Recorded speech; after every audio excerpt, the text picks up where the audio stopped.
Dave Lapham in the trenches, brought to you by First Star Logistics, as always. And he's back.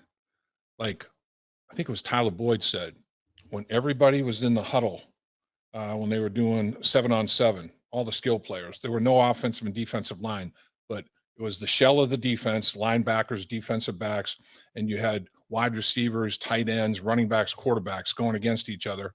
7-on-7 drill, that's called, with Joe Burrow. And all the skill players were in the huddle together. And Tyler Boyd looked around, and there was Tee Higgins for the first time in team drills, recovering from that shoulder surgery that he had. And, of course, Jamar Chase was there, Tyler Boyd, Hayden Hurst. I mean, they had the full complement of all the weapons, including number 9, quarterback Joe Burrow. And it's like, everybody's back. Welcome back, everybody. So Tee Higgins, Tyler Boyd, Jamar Chase, Joe Burrow was excited to be in 7-on-7, throwing them the football. And, of course, like I said, to Hayden Hurst, the tight end, and Joe Burrow was on point. It was amazing to me, the accuracy that he displayed, because we're talking about having an organ removed from your body. Come on, Dow. And it was not the simple, ABCs of surgery. There was a little bit of a thing that had to be taken care of, a little bit of leakage there. They had to make sure that Joe didn't get septic, and he recovered from all that. And on a daily basis, he was getting his energy back. Joe lost a good solid 10 pounds in my eye, a good solid 10 pounds. And it's too bad, because he worked so hard in the offseason getting that body as strong as he possibly could. But knowing Joe Burrow and the way he approaches things, he's going to get that back quickly. I mean, I know they're doing protein shakes with bananas and all that, and he's very astute about his diet, so he will put that weight back on, and it'll probably come on fairly quickly. But even with that said, his arm strength was phenomenal in my mind, considering everything he was going through, and he's still going through in the recovery, and his accuracy was impeccable. I mean, in cover 2, there's a hole on the sideline between safety coming over the top and cornerback in coverage. He dropped it exactly in the pinpoint. I mean, a porthole, not very much margin for error whatsoever. Dropped it for completion. Big over route across the football field. Defensive back in good position.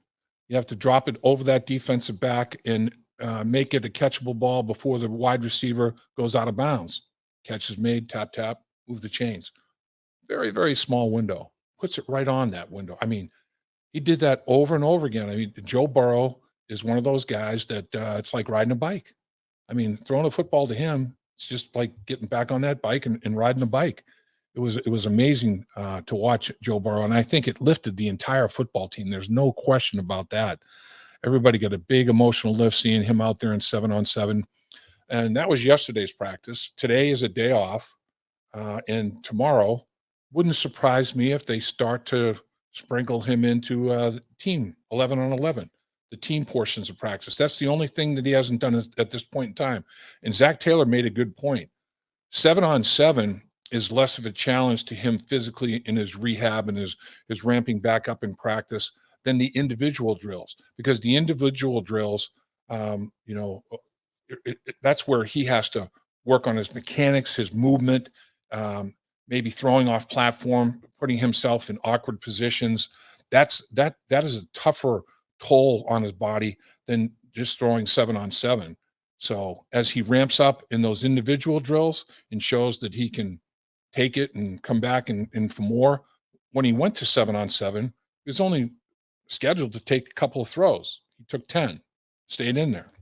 Once the first team group went to the sideline, second group came in, he stayed in there and threw to everybody. He wants to start to get timing and rhythm with all the receivers, and he wants to work.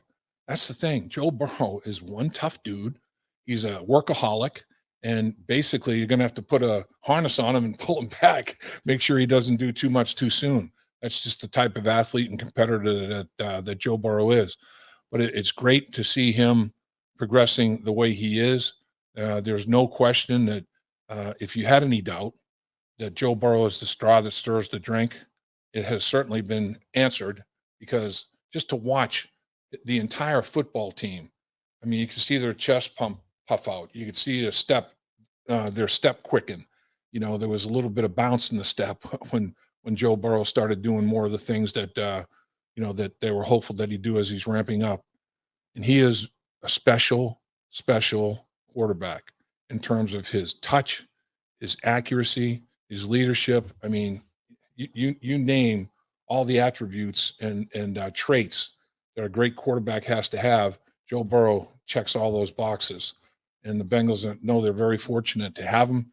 His teammates know that, and this guy, unbridled joy for the game of football, and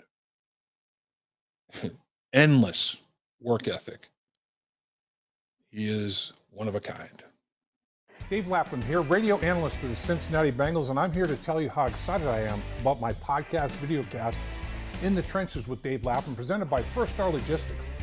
Search for In the Trenches on YouTube or wherever you get your podcast from, and hear guests like Bob Huggins, Marty Brenneman, Boomer Esiason, Chris Collinsworth, Andrew Whitworth, Eric Davis, and Rob Dibble, to name a few.